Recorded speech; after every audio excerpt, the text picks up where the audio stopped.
নমস্কার বন্ধুরা, আপনাদের সবাইকে স্বাগত জানাই আমাদের চ্যানেল মা মেয়ের রান্নাঘরে। বাজারে বেশ সুন্দর সুন্দর কচি কচি পটল উঠছে, তো ভাবলাম যে পটলেরই একটি রেসিপি না হয় আজকে আপনাদের সাথে শেয়ার করা যায়। মা আজকে বানিয়ে দেখাবে মৌরি পটল, খুব সহজ পদ্ধতিতে। তাহলে চলুন দেরি না করে আজকের এই মৌরি পটল রেসিপি দেখে নেওয়া যায়। মৌরি পটল বানানোর জন্য প্রথমে আমি পটলগুলোকে মাপ মতো কেটে নেব।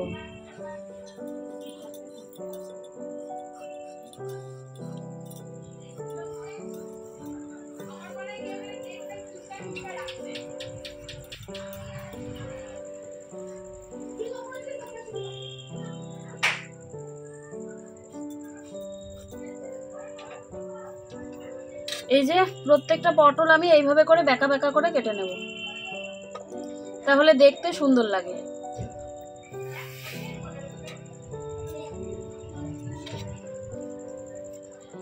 মৌরি পটল বানানোর জন্য প্রথমে শুকনো খোলায় হাফ চামচ মৌরি আর একটা ছোট্ট শুকনো লঙ্কা ভেজে নেব।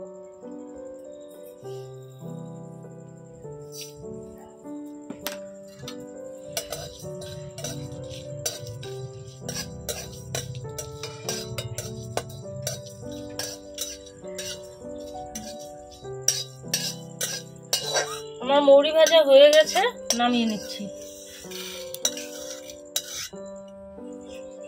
পটল ভেজে নেওয়ার জন্য প্রথমে কড়াতে দিচ্ছি সরষের তেল।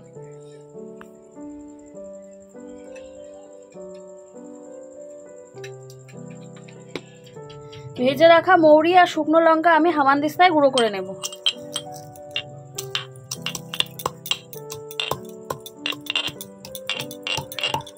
তেল গরম হয়ে গেছে, পটলগুলো ভেজে নেব।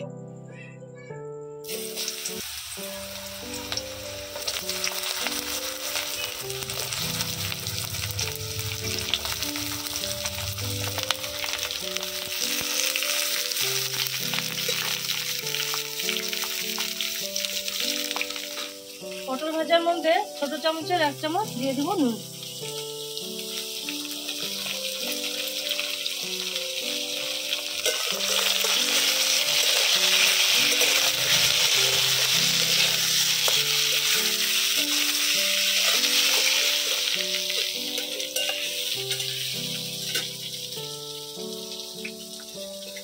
পটল ভাজার মধ্যে ছোট চামচের হাফ চামচ হলুদ দিয়ে দেব।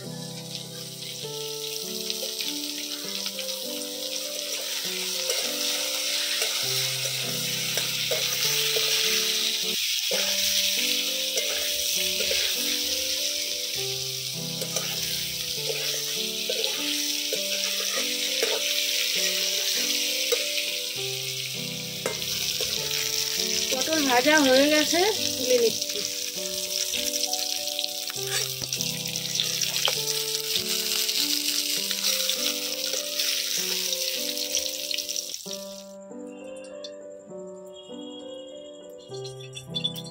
পটল তো ভেজে তুলে নিয়েছি, এবারে ওই তেলের মধ্যে ফোড়ন দেব পেঁয়াজ।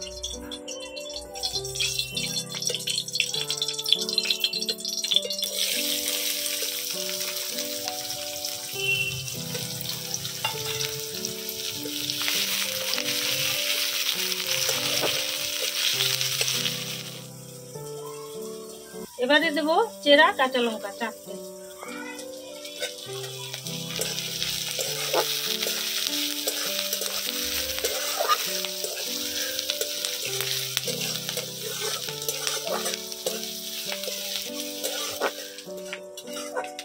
পেঁয়াজ কুচিটা হালকা ভেজে নিয়েছি, এবারে আমি ছোট মাপের একটা টমেটো কুচি দিয়ে দিই।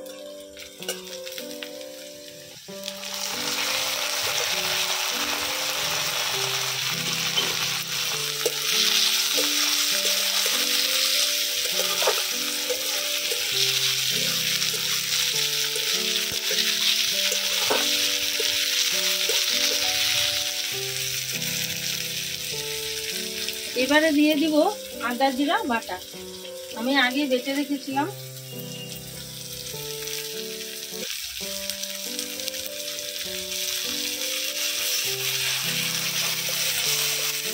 এখানে বড় চামচের হাফ চামচ আদা জিরা বাটা আছে।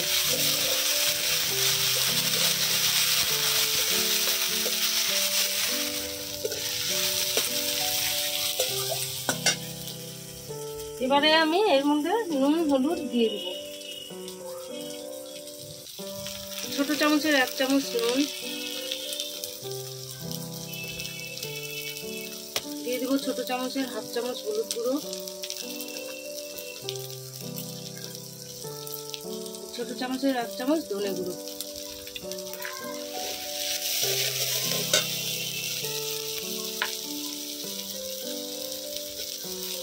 মশলা ভাজার জন্য সামান্য একটু জল দিয়ে দিব।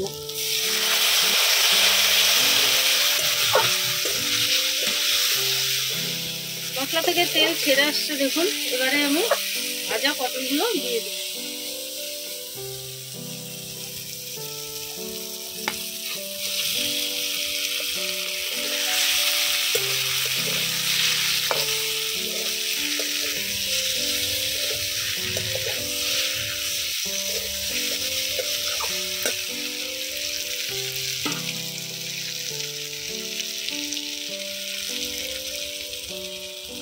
এবার দিয়ে দিব ছোট চামচের 1 চামচ চিনি।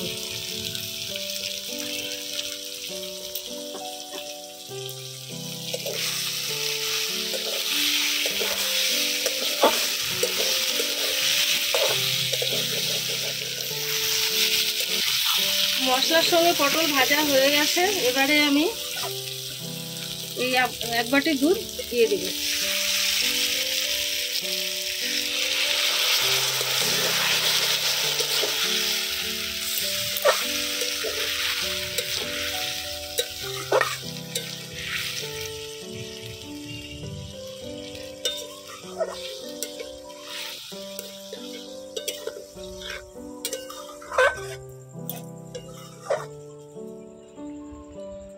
এবারে 5 মিনিটের জন্য ঢেকে দেব। 5 মিনিট হয়ে গেছে। এবারে ঢাকা তুলে দেখে নেব।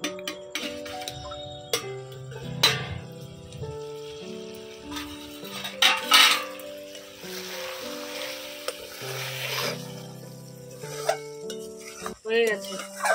এবারে উপর থেকে এই মৌরির গুঁড়োটা দিয়ে দিব।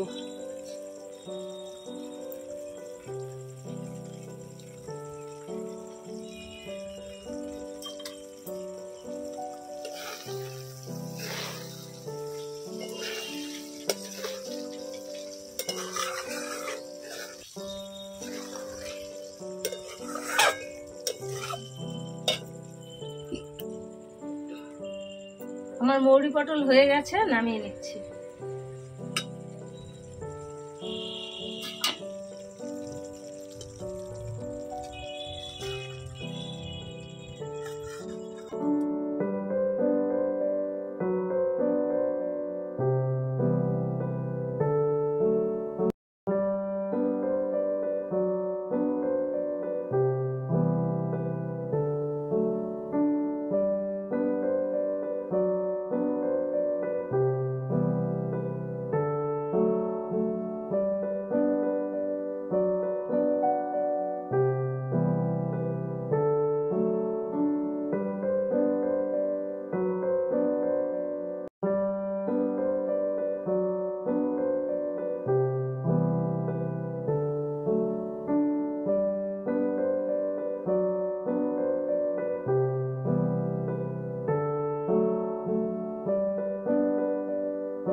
আর খেতে হবে না একঘেয়ে পটলের তরকারি। আর হ্যাঁ, যেদিন আপনারা এই রেসিপিটি তৈরি করবেন সেদিন কিন্তু ভাত বা রুটি একটু বেশি করেই বানাবেন, এতটাই টেস্টি হয় এই রেসিপিটা। বাজারে পটল আপনারা এখন অ্যাভেলেবেল পেয়ে যাবেন। আজকেই বলবো আপনাদের যে এইরকম রেসিপি করতে আর দেরি করবেন না। মা মেয়ের রান্নাঘরের থেকে এই রেসিপি দেখে নিন, চটজলদি বানিয়ে ফেলুন। তাহলে আজকের এই মৌরি পটল রেসিপি আপনাদের কিরকম লাগলো কমেন্টের মাধ্যমে অবশ্যই জানাবেন। ভালো লাগলে চ্যানেলটিকে সাবস্ক্রাইব করবেন এই রকমেরই আরো নতুনত্ব রেসিপি দেখার জন্য। আপনাদের একটি সাবস্ক্রাইব আমাকে কিন্তু অনেক দূর এগিয়ে নিয়ে যেতে পারে, তাই ভিডিওটি দেখে অবশ্যই সাবস্ক্রাইব করবেন। আজ তাহলে এখানেই শেষ করছি। সবাই ভালো থাকবেন, সুস্থ থাকবেন।